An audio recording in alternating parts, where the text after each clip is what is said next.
समुद्र की गहरी नीली छायाओं के नीचे आज भी श्री कृष्ण की सोने की नगरी द्वारका सो रही है। कहते हैं इस नगरी में न केवल भव्य महल थे, बल्कि 9 दिव्य द्वार भी थे, जिनकी रक्षा स्वयं देवता करते थे। हर द्वार की अपनी अलौकिक शक्ति थी। एक धन देता था, एक मोक्ष, एक युद्ध का साहस, और एक ऐसा भी था जहां पहुंचकर बड़े ऋषि भी कांप उठते थे।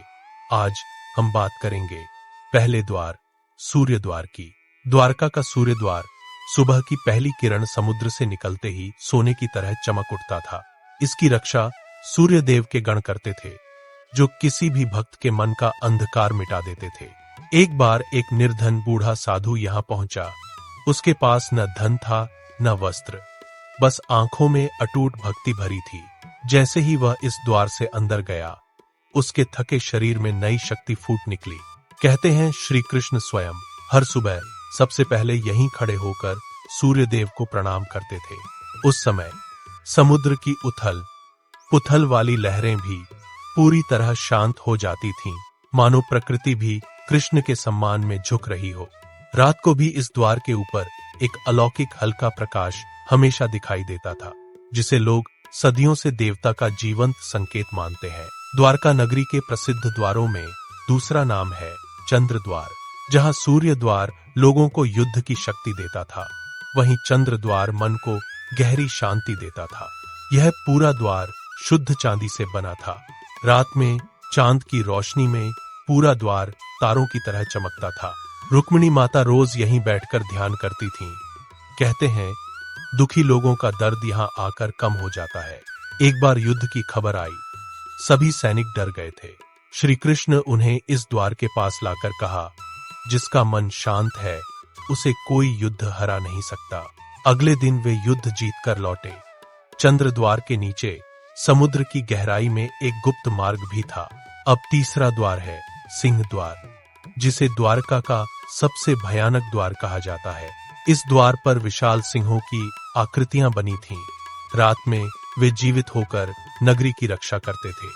यह द्वार योद्धाओं के लिए था। सेना युद्ध के लिए यहीं से निकलती थी। एक बार एक दुष्ट राजा ने हमला किया। जैसे ही उसकी सेना द्वार के पास पहुंची, भयंकर गर्जना हुई, जिससे सैनिकों के हाथों से हथियार गिर गए।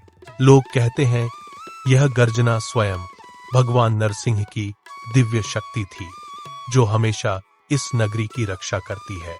द्वारका के प्रसिद्ध 6 द्वारों में से अंतिम 3 की प्राचीन पौराणिक कथाएं ये हैं। चौथा, नाग द्वार समुद्र के निकट नीले पत्थरों से बना था, जिस पर विशाल सर्पों की मूर्तियां थीं। इसकी रक्षा शेषनाग के योद्धा करते थे। एक बार भयंकर तूफान आया, पूरी द्वारका कांप उठी। लोगों को लगा नगर डूब जाएगा। तभी समुद्र से एक विशाल सर्प निकला। उसने अपने फन से उफनती लहरों को रोक दिया। समुद्र शांत हो गया। लोगों को विश्वास हुआ कि नाग देवता रक्षा करते हैं। पांचवां, धन द्वार कुबेर के आशीर्वाद से जुड़ा था। यहां सोने रत्न चमकते थे, पर कभी चोरी नहीं हुई। लालच से आने वाला रास्ता भूल जाता है। एक व्यापारी ने लालच में रत्न चुराने की कोशिश की। जैसे ही उसने रत्न उठाया, द्वार घूमने लगा। चारों ओर अंधेरा छा गया। अगले दिन वह समुद्र किनारे बेहोश मिला। लोग समझ गए कि द्वारका में धन से बड़ा धर्म है। छठा धर्म द्वार न्याय का प्रतीक था। यहां श्री कृष्ण विवादों का निर्णय लेते थे। यहां झूठ बोलना असंभव था। एक बार 2 भाई जमीन को लेकर लड़े। दोनों खुद को सही बता रहे थे। जैसे ही बड़े भाई ने झूठ बोला, तेज हवा चली और द्वार का घंटा अपने आप बज उठा। सबको सच्चाई पता चल गई। 7वां युद्ध द्वार केवल युद्ध के समय अपने आप खुलता था। इसके ऊपर एक विशाल चक्र बना हुआ था। कहते हैं महाभारत युद्ध से पहले यहां अर्जुन और श्री कृष्ण खड़े थे। समुद्र की तेज लहरें टकरा रही थीं। आकाश में बादल गरज रहे थे। श्री कृष्ण ने अर्जुन से कहा, सबसे बड़ा युद्ध बाहर नहीं, मन के भीतर होता है। यह सुनकर अर्जुन तुरंत शांत हो गया। 8वां, मोक्ष द्वार द्वारका का सबसे शांत स्थान है, जहां केवल साधु ऋषि आते थे। एक बूढ़ी महिला हर दिन यहाँ दीपक जलाने आती थी और अधिकांश लोग उसका मजाक उड़ाते थे। एक दिन जैसे ही उसने दीपक जलाया, पूरा द्वार प्रकाश से भर गया और आवाज आई, सच्ची भक्ति सबसे बड़ी शक्ति है। उस दिन से लोग उसे देवी मानने लगे।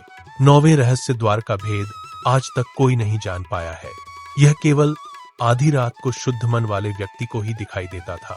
एक ऋषि जब अंदर गए तो उन्होंने पूरे ब्रह्मांड को घूमते देखा। बीच में मुस्कुराते श्री कृष्ण खड़े थे। उन्होंने बताया, यहीं से सृष्टि शुरू और खत्म होती है।